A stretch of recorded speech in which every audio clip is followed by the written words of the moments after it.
अजीज़ों मेरी तरफ से आप सबको मसीह यस्सु में बहुत सा सलाम। आज का मेरा टॉपिक है फिरदौस और आलमे अरवा। खुदावंद के जिंदा पाक कलाम में से पढ़ूंगी लूका 23 बाब उसकी 43 आयत। उसने उनसे कहा, मैं तुमसे सच कहता हूं कि तू आज ही मेरे साथ फिरदौस में होगा। ये अल्फाज जब यस्सु अल मसीह को सलीब पर चढ़ाया जा रहा था तो दो डाकू जो यस्सु मसीह के साथ सलीब पर मसलूब किए जा रहे थे, उसमें से एक डाकू ने यस्सु से कहा कि जब तू अपने तख्त पर बैठेगा तो मुझे भी याद करना। तो यस्सु अल मसीह ने उसके इस बात पर उससे कहा कि तू आज ही मेरे साथ फिरदौस में होगा। कलाम पाक की इस आयत से हमें पता चलता है कि फिरदौस है, यानी कि खुदा ने बने आलम से पहले जो हमारे लिए जगह तैयार की, यानी नया यरूशलेम। उसने कहा, मेरे बाप के घर में बहुत से मकानात हैं, अगर ना होते तो मैं तुम्हें कह देता। तो इसलिए यीशु मसीह ने उस डाकू से कहा कि मैं तुमसे सच कहता हूं कि तू आज ही मेरे साथ फिरदौस में होगा। हालांकि वो एक डाकू था, वो गुनाहगार था। उसने अपने मुंह से भी इकरार किया।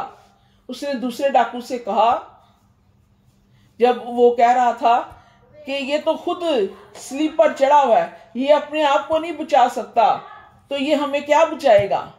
उसने उससे कहा कि हमने तो गुनाह किए हैं और इसने तो कोई गुनाह नहीं किया। हम अपने गुनाहों की वजह से सलीबी मौत की सजा पा रहे हैं, लेकिन इसने कोई गुनाह नहीं किया, क्योंकि वो जानता था कि ये खुदा का बेटा है, ये खुदा है। इसलिए उसने उससे कहा कि तू जब अपने तख्त पर बैठेगा तो मुझे भी याद करना। हम जैसे मैं पहले भी आपको बता चुकी हूं कि यीशु मसीह ने उससे कहा कि तू आज ही मेरे साथ फिरदौस में होगा, यानी जो खुदावंद खुदा के हुक्मों पर चलते हैं, जो जैसा कि कलाम पाक में हम एक जगह पढ़ते हैं कि यीशु मसीह ने कहा कि नई पैदाइश का हासिल करना लाजिम है। एक पैदाइश तो हमारी आदम और हवा के वसीले से होती है, और उनका जो गुनाह है वो उनकी औलाद में आगे कन्वर्ट होता चला गया, और यीशु मसीह ने उस गुनाह के लिए अपनी जान का फिदिया दिया, और जो तौबा करके अपने पिछले गुनाहों का और यीशु मसीह को अपना नजात दहिंदा कबूल कर लेते हैं और बपतिस्मा लेते हैं, उनके अंदर यीशु का लहू दौड़ने लग जाता है। आदम और हवा का लहू जाता रहता है और यीशु का लहू दौड़ने लग जाता है, और वो यीशु के बेटे और बेटियां बन जाते हैं। उसके बाद लाजिम है कि जब हम खुदावंद यीशु मसीह को अपना शख्सी नजात दहिंदा कबूल कर लेते हैं, उसके बेटे और बेटियां बन जाते हैं, तो फिर लाजिम है कि हम उसके फर्माबरदार बने। हम कैसे उसके फर्माबरदार बन सकते हैं? उसके कलाम के पर अमल करके। और जो कलाम पर अमल करते हैं, जो नई पैदाइश को हासिल कर लेते हैं, वो जैसे वो डाकू, उसने कहा आज ही, यानी उसी वक्त तू मेरे साथ फिरदौस में होगा। और जो लोग खुदावंद के लोग, वो मरते नहीं, वो मसीह में सो जाते हैं। वो जमीन से मुंतकिल होकर दूसरी जगह चले जाते हैं, यानी कि आसमानी बादशाहत में।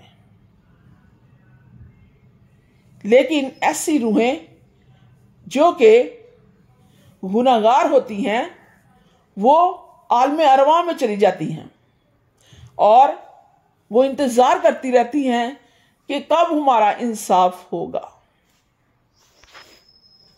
तो जब यीशु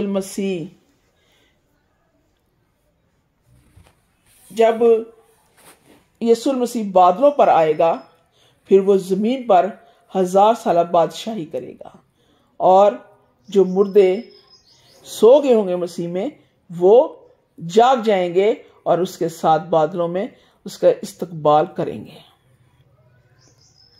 और जब खुदावंद खुदा यानी यीशु मसीह अपने अदालत में अपने तख्त पर बैठेगा, और उस वक्त वो उन रूहों का इंसाफ करेगा।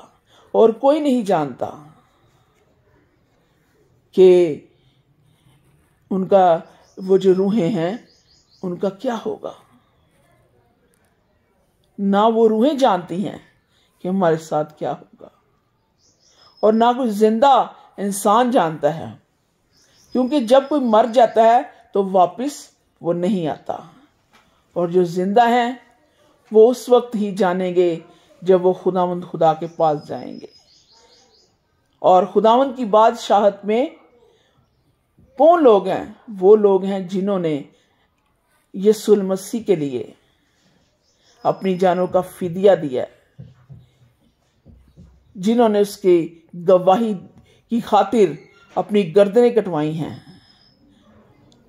वो खुदावंद की बादशाहत में दाखिल होते हैं।